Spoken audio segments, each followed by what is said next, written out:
Halo teman-teman, selamat datang di dunia farmasi, tempat di mana ilmu dan inovasi bertemu untuk menciptakan obat yang bermanfaat bagi kita semua. Hari ini kita akan membahas tentang sesuatu yang sering kita temui dalam produk perawatan kulit dan pengobatan, yaitu sediaan semi-solid dan betamethasone palerat. Pernah kepikiran gak sih gimana obat oles bekerja di kulit? Nah, kenalin, sediaan semi-solid adalah bentuk sediaan farmasi yang memiliki konsistensi antara padat dan cair. Bayangkan, sesuatu yang tidak sepenuhnya cair tapi juga tidak sepenuhnya padat. Nah, itulah sediaan semi-solid. Sediaan ini biasanya digunakan untuk aplikasi topikal, alias dioleskan langsung ke kulit atau selaput lendir. Apa sih tujuannya? Tujuannya untuk memberikan efek lokal yang lebih lama dibandingkan sediaan cair. Nah, ada beberapa jenis sediaan semi-solid yang wajib kita kenali loh, yaitu salep, krim, gel, dan juga pasta. Eits, tidak hanya jenisnya yang penting loh, stabilitas fisik sediaan semi-solid juga harus diperhatikan. Apa aja sih yang harus dicek? Yang pertama yaitu homogenitas. Homogenitas harus merata, zat aktif harus terdistribusi dengan baik dalam sediaan. Yang kedua yaitu daya sebar. Semakin mudah menyebar maka semakin nyaman untuk digunakan. Yang ketiga yaitu viskositas. Konsistensinya harus pas, tidak terlalu encer ataupun kental. Selanjutnya kita masuk ke pembahasan betamethasone palerat. Wah, namanya terdengar sangat ilmiah ya. Apa sih sebenarnya betamethasone palerat itu? Betamethasone palerat adalah turunan ester dari betamethasone yang termasuk dalam kelompok kortikosteroid topikal. Obat ini digunakan untuk meredakan peradangan dan mengurangi rasa gatal pada berbagai kondisi kulit, seperti dermatitis, eksim, dan psoriasis. Sekarang kita intip lebih dalam yuk tentang strukturnya.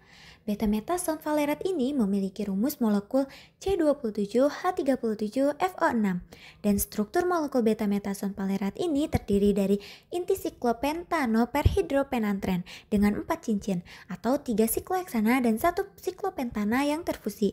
Ada beberapa gugus fungsi penting pada betamethasone palerat ini loh, yaitu yang pertama gugus hidroksil, membantu interaksi hidrogen dan meningkatkan kelarutan dan efektivitasnya. Yang kedua, gugus keton, berperan dalam mekanisme kerja antiinflamasi. Yang ketiga, gugus fluoro, meningkatkan potensi antiinflamasi dan stabilitas metabolik. Yang keempat yaitu gugus metil, mempengaruhi interaksi dengan reseptor glukokortikoid. Yang kelima yaitu ester palerat atau pentanoat, meningkatkan lipofilisitas sehingga lebih mudah menembus kulit. Lalu, bagaimana sih betamethasone palerat bekerja? Yuk kita simak mekanisme kerjanya. Yang pertama yaitu menghambat reaksi inflamasi. Yang kedua, menekan sistem imun lokal. Dan yang ketiga, meningkatkan permeabilitas kulit.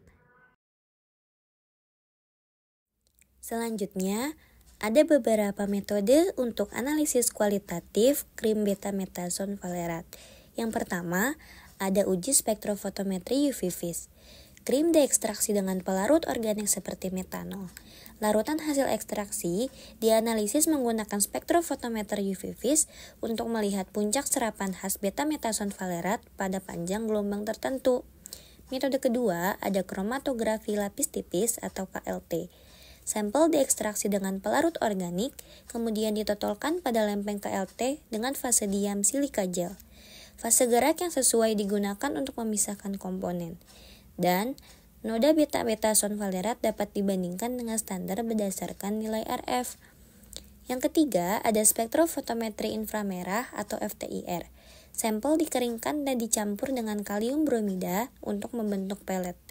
Spektrum inframerah dianalisis untuk mengidentifikasi gugus fungsi khas betamethasone palerat. Dan yang terakhir, ada reaksi warna atau uji kimiawi. Betamethasone palerat dapat diidentifikasi dengan reaksi warna menggunakan pereaksi spesifik seperti asam sulfat pekat atau pereaksi Lieberman-Burchardt yang memberikan perubahan warna khas. Spektroskopi massa menentukan massa molekul dan fragmen karakteristik betamethasone palerat sehingga dapat mengkonfirmasi strukturnya. Memberikan spektrum massa dengan puncak ion molekuler khas yang mengkonfirmasi berat molekul betamethasone palerat yaitu sekitar 476 gram per mol. Kemudian spektroskopi NMR atau spektroskopi nuklir magnetic resonance menentukan struktur dan konformasi molekul beta-metason valerat dengan menganalisis interaksi inti atom dalam medan magnet. Kemudian HPLC atau KCKT atau kromatografi cair kinerja tinggi menggunakan kolom C18, fase geraknya campuran metanol dan air, serta alat deteksinya yaitu dengan UV pada panjang gelombang 240 hingga 260 nanometer. Metode ini memberikan hasil yang cepat, akurat, dan spesifik. Uji kuantitatif yang digunakan pada sediaan krim beta-metason valerat berdasarkan Farmakope Indonesia edisi 6 adalah uji kromatografi cair kinerja tinggi. Untuk pengujian pada sediaan ini diperlukan fase gerak berupa variasi campuran pelarut A yaitu air dan pelarut B yaitu asetonitril. Pada pengujian kromatografi dibuat larutan kesesuaian sistem, larutan baku, dan larutan uji.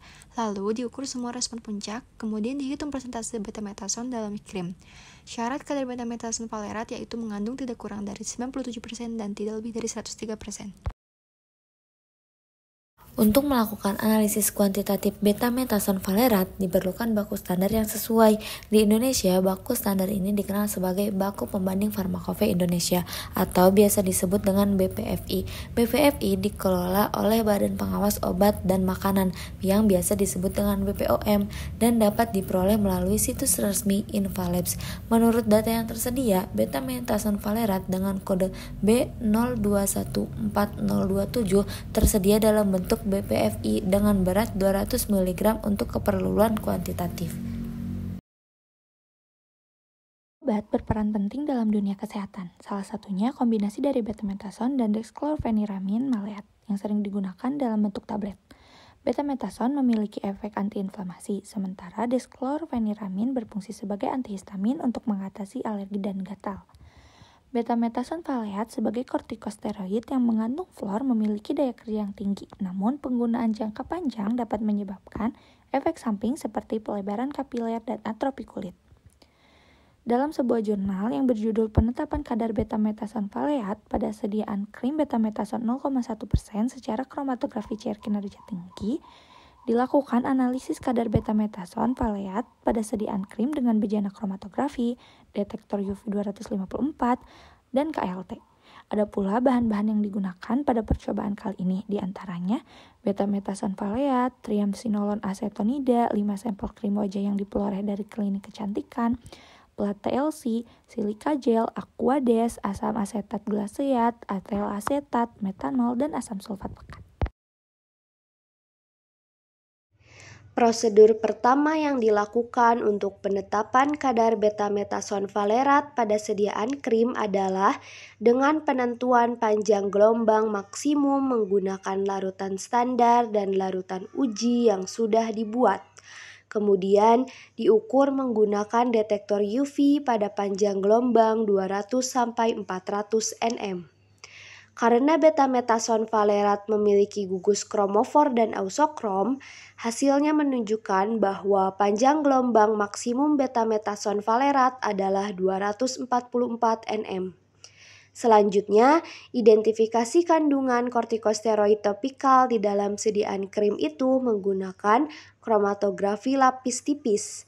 Dengan membandingkan nilai RF, yaitu parameter untuk mendeteksi konsentrasi betametason valerat dan triamcinolone acetonida dalam suatu krim wajah. Di mana kesimpulan dari jurnal ini adalah, dari 5 sampel krim wajah, tidak ditemukan kortikosteroid topikal seperti betametason valerat dan triamcinolone acetonida pada sediaan krim betametason 0,1%.